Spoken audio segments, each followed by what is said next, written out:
Good evening and welcome to the regular RTM meeting on April 29th. Will the clerk please call the roll? Steve Chesaray. Here. David Fogel. Here. Nancy Lefkowitz. Amy O'Shea. Here. Bill Gerber. Here. Aaron Lopez. Here. Eric Newman. Here. Cindy Perham. Heather Dean. Present. Alex Durrell. Here. Matt Jacobs. Here. Sharon Pastilli. Here. Alice Kelly. Here. Phil Pierce. Here. Bonnie Rotelli. Here. Marcy Spolier. Here. Josh Garskoff. Here. Joe Siebert. Here. Ruth Smay. Jay Wolk. Here. Matt Ambrose. Steve Barretts. Here. Hannah Gale. Here. Lisa Havey. Here. Lauren Bovey. Here. Mark McDermott. Here. Jill Vergara. Here. Karen Wackerman. Carrie Burcham. Here. Pamela Iacono. Here. Christine Messina. Pete Tellman. Here. Brian Farnan. Here. Drew Georgiadis. Here. Dorian Herron. Here. Margaret Horton. Here. Sam Cargill. Here. Michael Hurley. Frank Patisse. Eric Sunman. Here. Please rise for the Pledge of Allegiance. I pledge allegiance to the flag of the United States of America and to the republic for which it stands, one nation, under God, indivisible, with liberty and justice for all. The next item on our agenda is to consider and act upon the minutes of the regular meeting held on March 25th, 2019. Is there a motion to approve? Moved by Representative Dean, seconded by Representative Kelly. Is there any discussion on this item? Representative Lopez.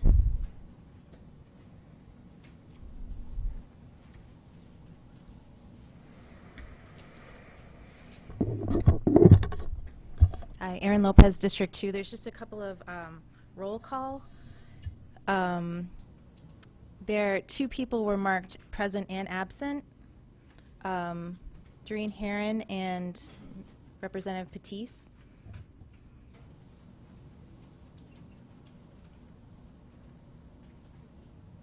And then there were 5 people who were present who were not marked as present. Myself, Eric Newman, Bill Gerber, Carrie Burcham, and Brian Farnan. So that's a motion to amend the minutes to reflect that. Is there a second? Seconded by Representative Burcham. Is there any discussion on that proposed amendment to the minutes? Just for the record, it's to, I didn't get all the names. It was, do you have the names? Representative Lopez, can you restate the motion? I didn't get all the names.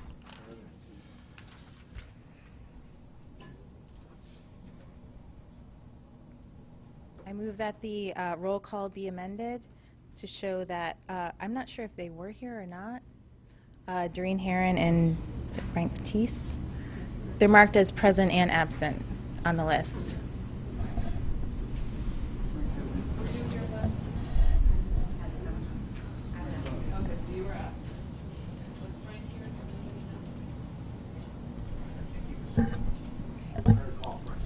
Okay. Herron was absent and Patisse was present. And then also myself, Eric Newman, Bill Gerber, Carrie Burcham, and Brian Farnan were also present but not marked.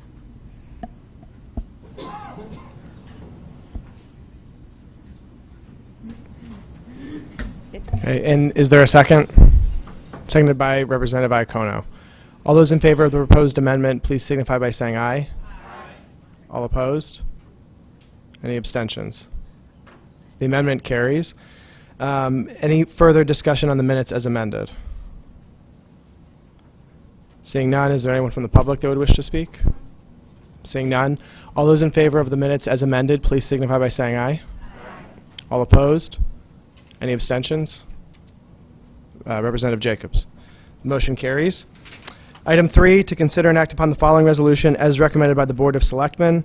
Resolved that the Town of Fairfield sell the property known as 150 Trail Street to Patricia F. Moss and Dr. Lawrence J. Lowy for the sum of $65,500, as more particularly set forth in request for proposal number 2019-42R, and further resolved that the proceeds of the 150 Trail Street property sale be placed in the Grace Smith Richardson Trust Fund. Is there a motion to approve? Moved by Representative Georgiadis, seconded by Representative Iacono. Is there any discussion on this item? Seeing none, is there any comment from the public? Seeing none, all those in favor, please signify by saying aye. All opposed? Any abstentions? The motion carries. Item 4, to consider and act upon amendments to the tax relief for the elderly and disabled homeowners ordinance, Section 95-7 to Section 95-15.4 of Chapter 95, Article 3 of the Code of the Town of Fairfield, sponsored by the Senior and Disabled Tax Relief Committee, Cynthia Parham, District 2, Mark McDermott, District 7, and Jill Vergara, District 7. Is there a motion to discuss? Moved by Representative Vergara, seconded by Representative Dean. Is there any discussion on this item? Representative Vergara.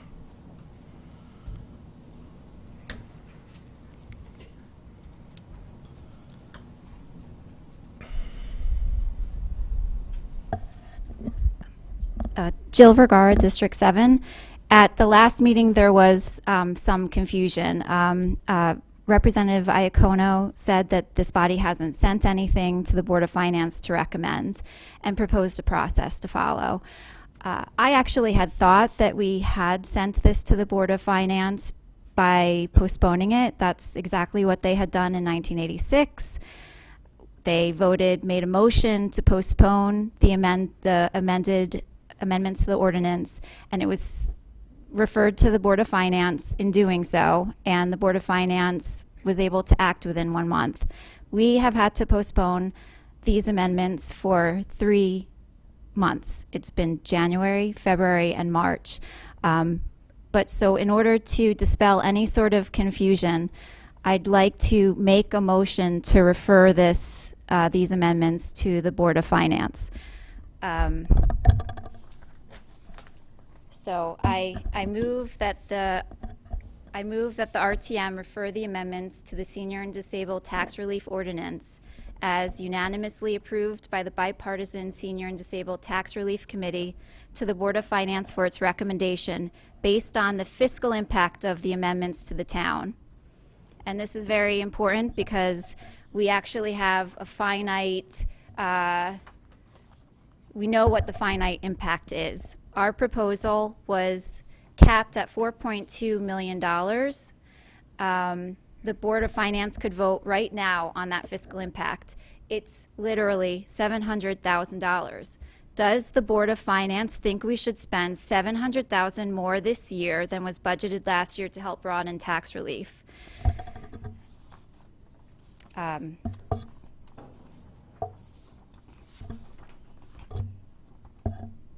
And I ask that the moderator so notify the chairman of the Board of Finance, transmitting a copy of the amendments to the chairman and requesting that the recommendation be sent to the RTM as soon as possible. Thanks.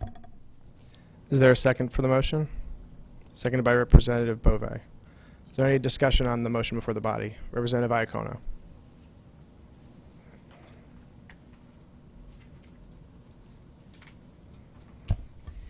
Pamela Iacono, District 8. The Republican caucus continues to maintain the position that this motion is improperly before the before the RTM. This is a matter that we got a ruling from the town attorney that this is something that is supposed to be initiated with the Board of Finance. It has not been initiated with the Board of Finance. We're not getting recommendations from the Board of Finance. And furthermore, the motion that's on the floor is improper because we haven't even voted as a body to approve those recommendations. So if the committee of the senior tax relief would like to send over their position statement to the Board of Finance for their review, they are more than welcome to do so, in my opinion. However, it is the opinion of the Republican caucus that this entire matter is improperly before the RTM, and we shall abstain. Further discussion on the motion before the body? Seeing none, is there anyone from the public that wishes to comment? Seeing none, we'll come back to the body for a vote. All those in favor of the motion as stated by Representative Vergara, please signify by saying aye. Aye. All opposed? Any abstentions? We've got Representative Fogel, Hurley, Iacono, Farnan, Rotali, I'm sorry. Herron, Cesare, close enough, I'll take it. Durrell, O'Shea, we got a lot of new people. Cargill, now I'm getting real bad. Tallman, Sunman. I get everybody? Sorry, Sam. Should have done a roll call. Just shows you.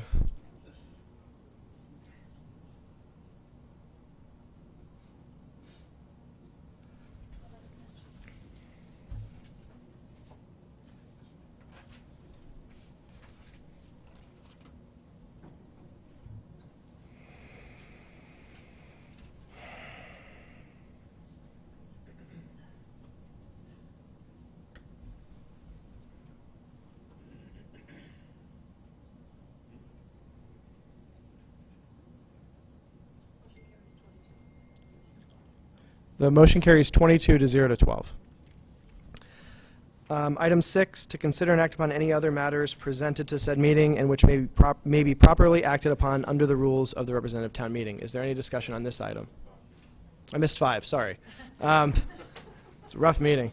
Item 5, to hear and consider for the first time a reusable checkout bag ordinance sponsored by Nancy Lefkowitz, District 1, Eric Newman, District 2, Heather Dean, District 3, Matthew Jacobs, District 3, Sharon Pastilli, District 3, Phil Piers, District 4, Jay Walk, District 5, Lisa Havey, District 6, Lauren Bove, District 7, Mark McDermott, District 7, Jill Vergara, District 7, Carrie Bertram, District 8, Drew Georgiadis, District 9, and Samuel Cargill, District 10.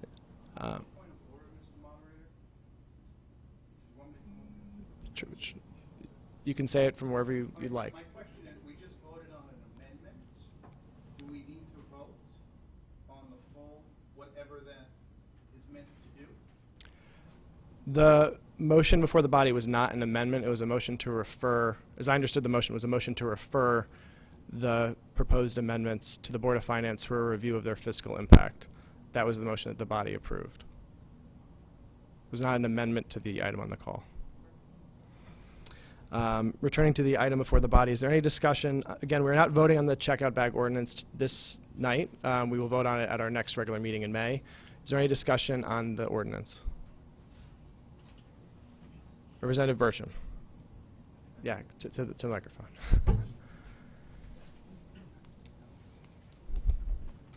Hi, Carrie Bertram, District 8.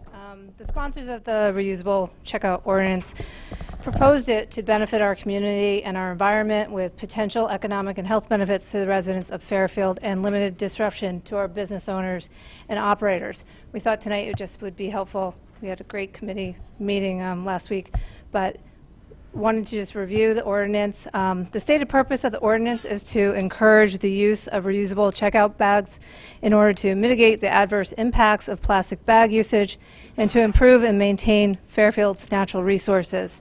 In furtherance of that stated purpose, the ordinance prohibits retail establishments from certain types of bags to customers. The definition of retail establishment is any person, corporation, partnership, business, or other that transfers merchandise, goods, or materials to a consumer in exchange for payment. Examples of retail establishments include grocery stores, grocery delivery services, department and clothing stores, hardware stores, pharmacies, liquor stores, restaurants, delis, convenience stores, food trucks, sidewalk vendors, farmers markets, and flea markets. However, the definition of retail establishment does not include sales by residents from their homes via yard sales or tag sales. The ordinance provides that no retail establishment shall sell, provide, or distribute to customers or clients checkout bags made out of plastic and such, unless such bags qualify as reusable checkout bags as defined in Section 84-28, or paper, unless they satisfy all the conditions set forth in 84-28 for recycled paper checkout bags. Consumers, of course, are free to use their own bags. In terms of enforcement, one or more employees of Fairfield's Health Department appointed by the Health Director shall oversee the enforcement of the ordinance.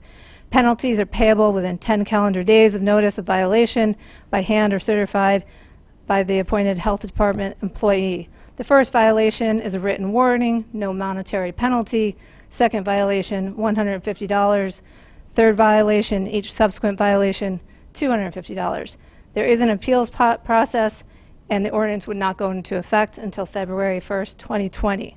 In furtherance of discussion that was had at the committee meeting last week, there is an anticipated proposal to amend the ordinance to include language that no monetary penalty shall be imposed for a second violation of the article if such violation has occurred on or prior to the date that is 30 calendar days following receipt by the retail establishment of a written warning notice of its initial violation.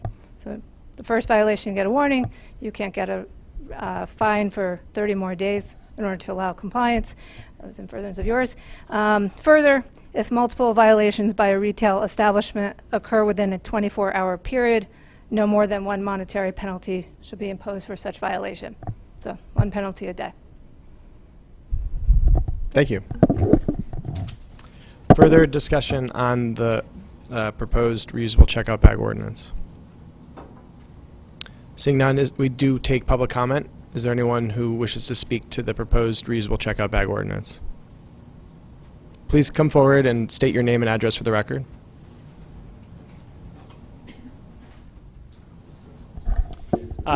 David McInnes, 301 Sasko Hill Road in Fairfield. Just want to speak in support of this. As has been noted in the past, plastic bags live quite a while, almost forever, and it's wonderful to see that Fairfield is taking the step towards eliminating them. So, thank you. Does anyone else from the public wish to speak to the reusable checkout bag ordinance? Maybe someone that just walked in?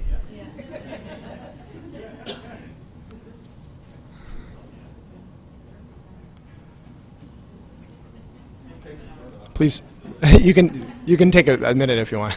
Sorry, just rushed right in. My name is Douglas Price. I live at 50 Willowbrook Road in Fairfield, and I work at CUNY Hunter College for the Institute for Sustainable Cities.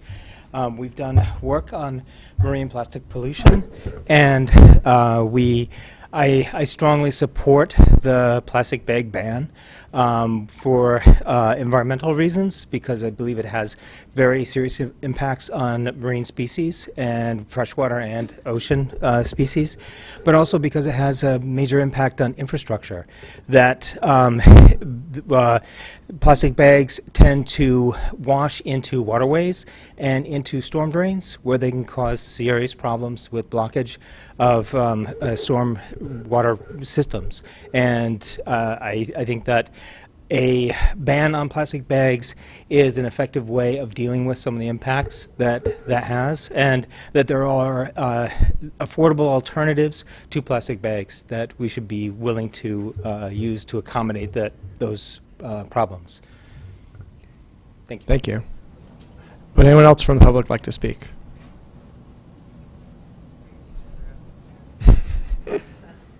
It's a fast meeting. Hi, I'm Mary Hogue, and surprise, I'm for the plastic. But you didn't see that coming. I really do think this is so important, and one of the reasons is I've been going to Wakeman's Southport Club and doing reusable T-shirt bags. Sorry, am I supposed to do this? Thank you, Stanton. Or I'll sit down. Can I do that? I don't know. Whatever your preference. This isn't working for me. How do you guys do this? Anyway, I've been going to the Wakeman Southport Boys and Girls Club and making reusable bags out of old T-shirts with the kids. And I thought, oh great, it'll take about 20 minutes. I'll have plenty of time to like really, sermonize and proselytize them. And they did it to me. I didn't get to start anything. They really think this is important. They really want us to do something, and we really should do something for them. So I really hope you will support this. Thank you. Thank you. Is there anyone else from the public that wishes to speak to the reusable checkout bag ordinance? Seeing none, we'll come back to the body for any further discussion. No further discussion. And again, we don't vote on it tonight. We'll vote on it at our regular May meeting. Now we get to item 6, to consider and act upon any other matters presented to said meeting and which may properly be acted upon under the rules of the representative town meeting. Is there any discussion on this item? Representative Vergara?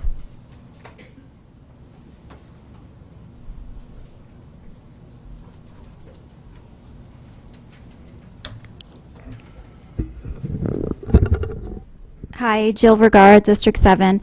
I attended a a workshop with Fairfield Senior Advocates over spring break, and I think that Representative Tallman was there and Representative Durrell, so if you want to add anything to this. But it was really informative. I highly recommend going on to FSA's website and looking up the information. There was a gentleman, Gordon McKenzie, who came up with some talking points for legislative issues right now to write to our state reps about. One in particular was a concern of my constituents, and I'm sure that maybe many people have constituents who are who will be affected by this. It's the Medicare Savings Plan. Last year, it was threatened to increase the lower the eligibility limit significantly. It didn't happen, thankfully. But this year, they're threatening to put in place an asset limit that's extremely low. So not very many people will be able to participate in this program, and it helps a lot of seniors. So I really strongly recommend looking over this paper that Gordon McKenzie wrote. Thanks. Any other matters for discussion under item 6? I do want to welcome Bonnie Rutelli. This is her first regular RTM meeting, and she's a new member in District 4. We didn't formally welcome her at the committee meeting, but welcome to the RTM. And unless there's anything else to discuss, I'll call for a motion to adjourn. Moved by Representative Walk, seconded by Representative Dean. Any opposition to that? We'll adjourn.